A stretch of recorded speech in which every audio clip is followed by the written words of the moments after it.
Face aux protestations persistantes des populations contre Tourcoll à Namisigma, le gouvernement veut se lancer dans une logique de fermeté. Les ministres concernés par cette situation ont annoncé que le gouvernement fera respecter la loi et l'autorité de l'État pour mettre fin à cette situation. Et puis nous sommes le 5 juin aujourd'hui et c'est la journée mondiale de l'environnement. C'est une journée aux grands enjeux célébrée autour d'un thème qui rappelle le besoin urgent de changer de comportement vis-à-vis de l'utilisation des ressources naturelles.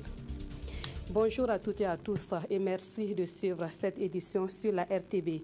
Pour commencer, nous prenons la direction de Paris en France pour parler des activités du chef de l'État qui est en visite officielle depuis le 31 mai dernier. Au programme de cette visite, Michel Kafando a déjà eu des échanges avec le président François Hollande et avec des responsables d'institutions françaises.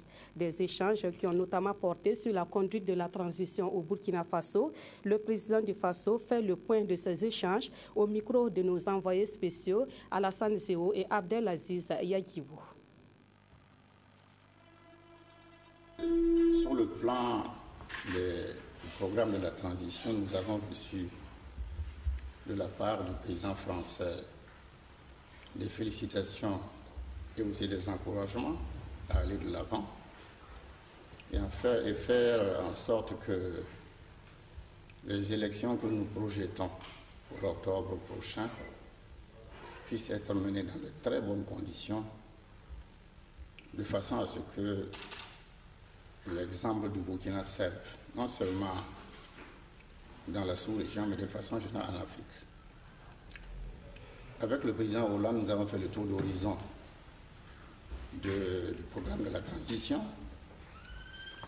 Donc je lui ai exposé tout le processus qui est en cours, notamment la question de la justice, pour laquelle nous avons initié, comme vous le savez, les états généraux de la justice. Le président a marqué véritablement une appréciation sur cette question fondamentale.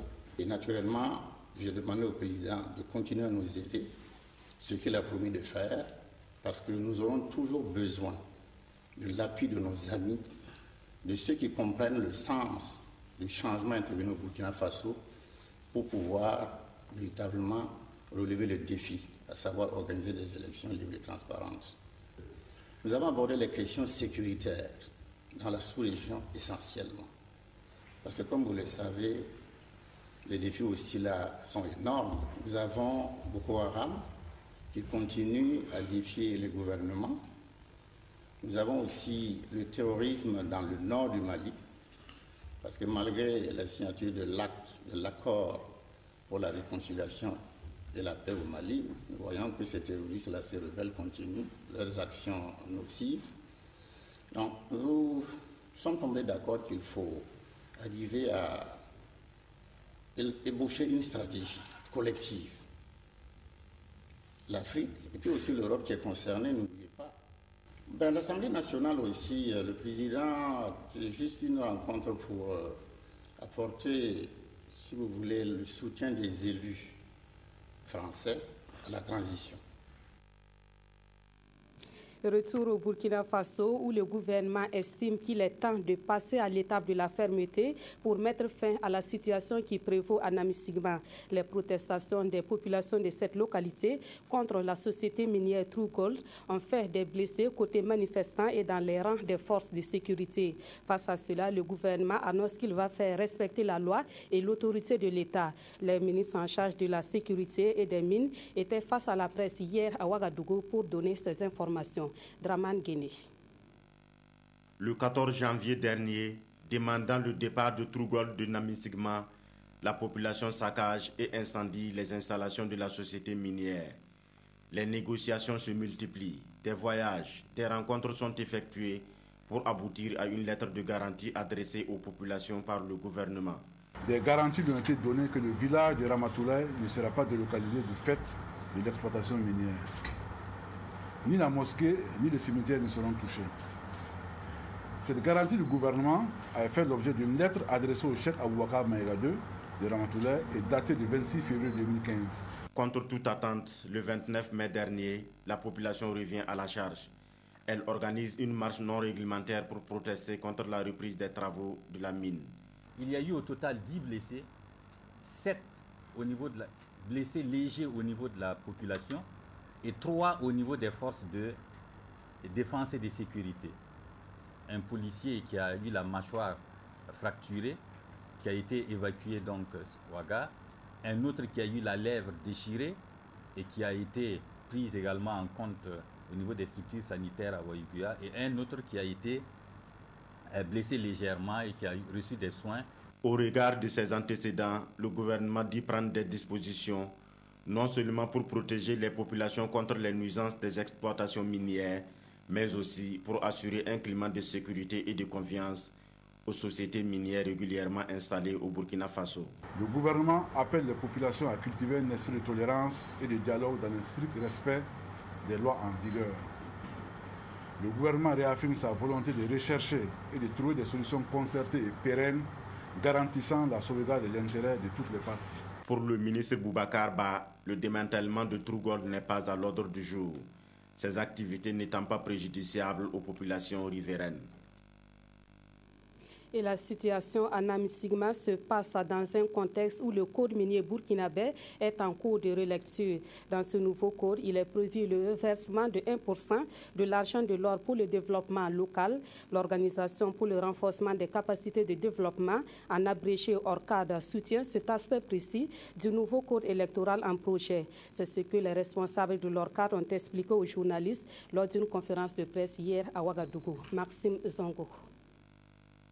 Depuis octobre 2014, une douzaine d'organisations de la société civile intervenant dans le secteur minier ont lancé une campagne de plaidoyer revendiquant le reversement de 1% de l'argent de l'or pour le développement du Burkina. Une campagne qui fait suite au processus de relecture du code minier. L'ORCAD, l'Organisation pour le renforcement des capacités de développement, dans le cadre de son plaidoyer, a alors convié ce jeudi la presse pour expliquer le processus. Ce taux 1% n'avait pas fait l'unanimité. Les sociétés minières sont pour 0,5%, la société civile est pour 1%. Aujourd'hui, le projet de loi est entre les mains du Conseil national de la transition et c'est aux députés de trancher. Ce processus qui nécessitait beaucoup de concertation, selon le président de l'ORCAD, aura pris du temps. Mais l'essentiel, a-t-il souligné, est là, le projet est en bonne voie. Il a fallu d'abord que les députés qui viennent d'arriver s'approprient le document. Je pense que c'est ce qu'ils ont fait à travers plusieurs ateliers, en organisant plusieurs conférences, pour recueillir des sorties terrain aussi, pour vivre les réalités, non seulement sur le terrain, mais prendre des avis des acteurs du secteur afin de s'assurer que la loi qu'ils vont voter va répondre aux attentes des différentes parties. S'agissant de la clé de répartition, si le processus aboutissait, 70% du fonds serait destiné aux communes impactées, 20% aux régions et les 10 autres pourcents aux communes ne disposant pas de sites miniers. Autre point de l'actualité, aujourd'hui, 5 juin, est célébrée la Journée mondiale de l'environnement.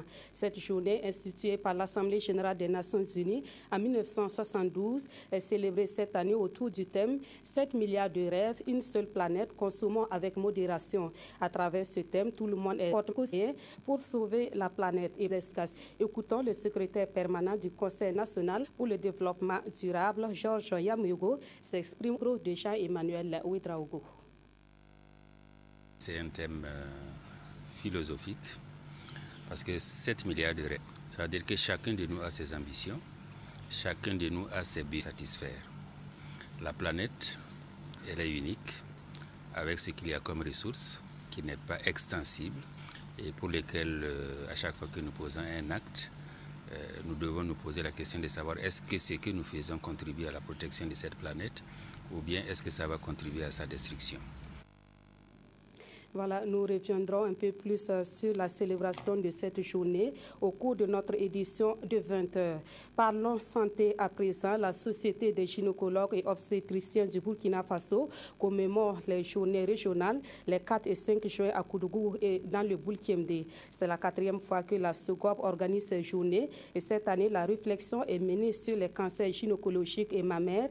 En marge de ces journées, les agents de santé ont procédé à des séances de dépistage du col de l'utérus au profit des femmes de la localité. Ces journées ont aussi été une occasion pour interpeller les premiers responsables de la santé sur les difficultés que rencontrent les gynécologues obstétriciens dans leur travail. Le reportage de Amandine Lalsaga. Cette 4e journée de gynécologie obstétrique de la Société de gynécologues obstétriciens du Burkina SOGOP a réuni à Koudougou dans le Boulkiemde environ 300 congressistes. Composés de gynécologues obstétriciens, de sages-femmes et de maïticiens, ces praticiens vont axer la réflexion 2 jours durant sur la problématique des cancers gynécologiques et mammaires. Quand vous regardez dans la nomenclature maladies non transmissibles, le cancer occupe une place très importante. Et nous, dans tout cas, des initiatives comme celle-ci, et faire en sorte qu'à tout le niveau que ce soit, nous puissions anticiper dans l'intervention, en travaillant aussi sur la promotion de la santé pour éviter un certain nombre de choses. Nous avons débuté nos activités par une campagne de dépistage au niveau de la région de Koudougou, ce qui nous a permis de dépister 700 femmes dans le cadre du cancer du col de l'utérus. Des ateliers pratiques sont aussi prévus pour le renforcement des compétences des prestataires donner à bien leur mission. Le bureau exécutif de la SOGOP plaide pour l'aménagement du plateau technique. Le gouvernement, je peux vous rassurer, travaille à renforcer ce plateau technique en témoigne et de renforcement des structures hospitalières que nous avons, qui est en route depuis un certain temps. Travailler toujours en tout cas à faire en sorte que nous ayons des praticiens avec leur volonté qu'ils puissent en tout cas avoir le minimum, un plateau technique décent pour pouvoir offrir le maximum de monde. Après Koudougou, Tenkodogo et Kaya sont les villes prévues pour accueillir les prochaines journées. L'Agence nationale française de recherche sur le sida et les hépatites virales, l'on a commémoré les 9e journées scientifiques les 1er et 2 juin dernier. Ces journées ont servi de cadre pour faire le bilan des actions et évaluer les besoins de cette agence. La célébration de ces journées a aussi permis aux responsables de l'agence et aux acteurs de la santé de relancer leur partenariat pour la promotion de la santé au Burkina Faso. Des précisions avec Bouma Ernest Nebi.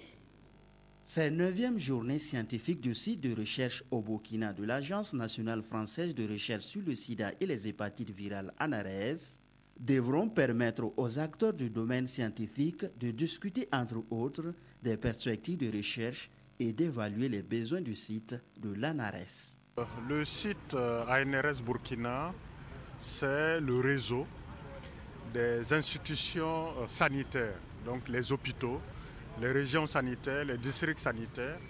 C'est le réseau des institutions scientifiques et académiques, les centres de recherche, les universités et le réseau qui comprend le monde associatif. Ils sont ensemble pour développer, mettre en œuvre et proposer des projets à financer par l'ANRS. Alors les objectifs de ces journées, c'est de vraiment se reposer la question de l'avenir du site et des projets de recherche. C'est vraiment ça va être un brainstorming scientifique de façon à bien identifier les sujets qui sont aujourd'hui préoccupants en matière d'amélioration de la recherche et de la prise en charge sur le sida et les hépatites virales. L'ANARES est présente au Burkina depuis 1994.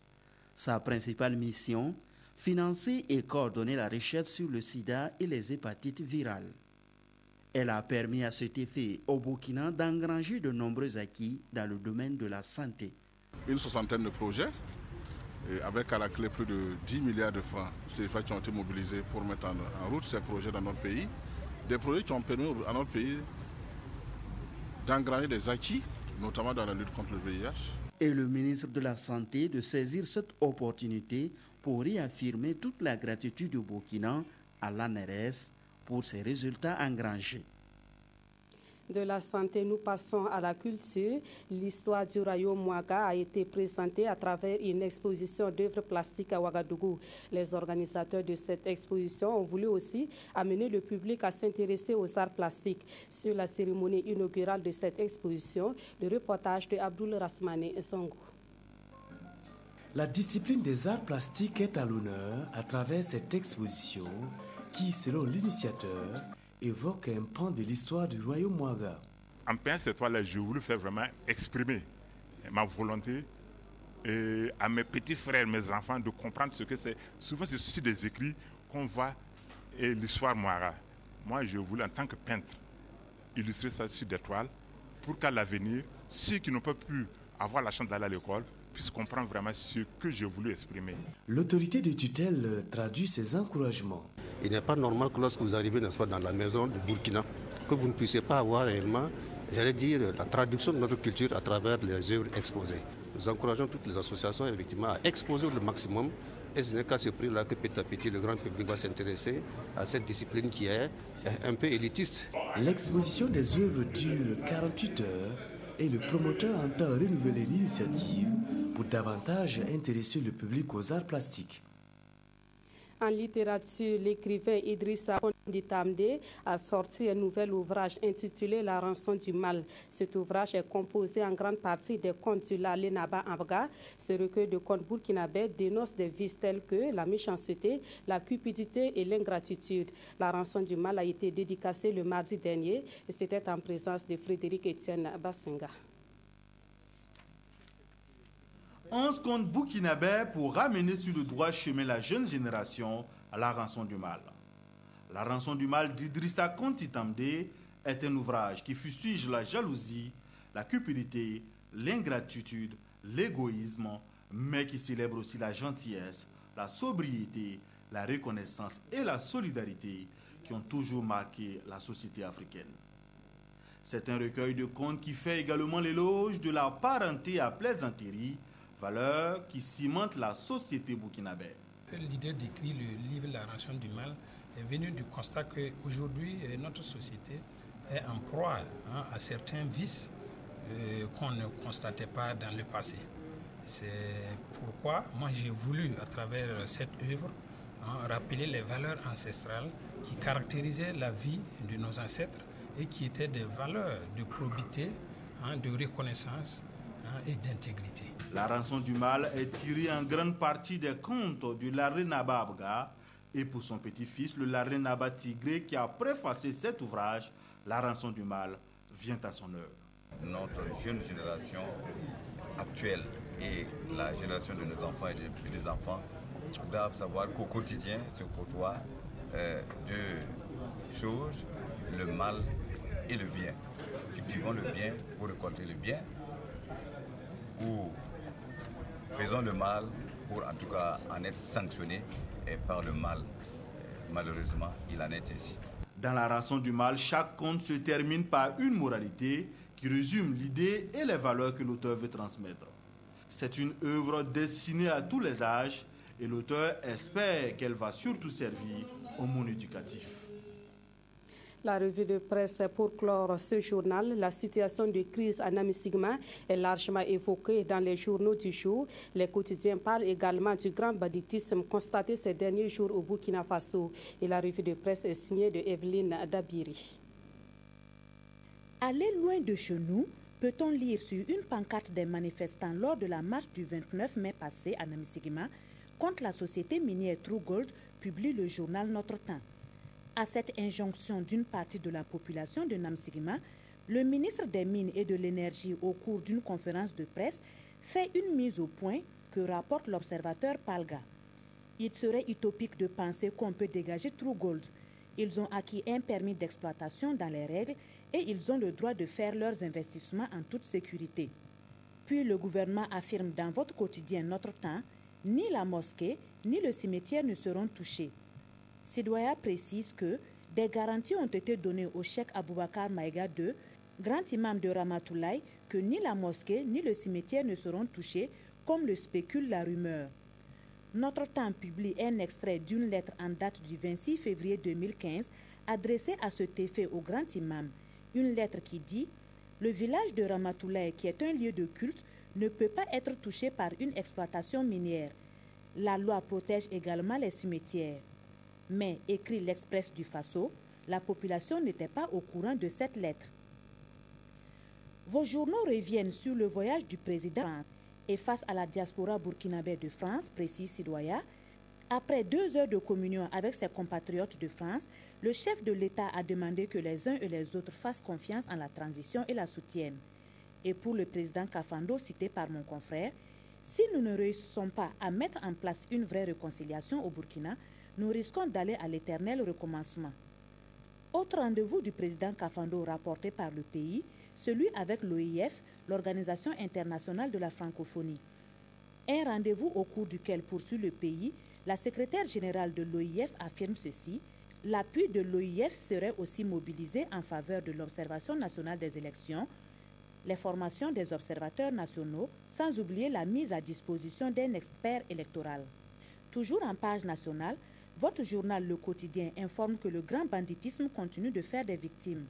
Mon confrère écrit: hier jeudi 4 juin au carrefour de Poura sur la route nationale numéro 1, entre 6h et 7h, des bandits armés et cagoulés ont fait irruption sur la voie. Bilan selon Le Quotidien, une femme a perdu la vie, son compagnon aurait lui aussi succombé à ses blessures et l'enfant de 2 ans de la victime n'aurait pas été blessé comme par miracle. Une somme importante et des objets de valeur auraient été emportés par les malfrats. C'est tout pour les 13h15 de ce jour. Merci de l'avoir suivi. Très bon après-midi à toutes et à tous.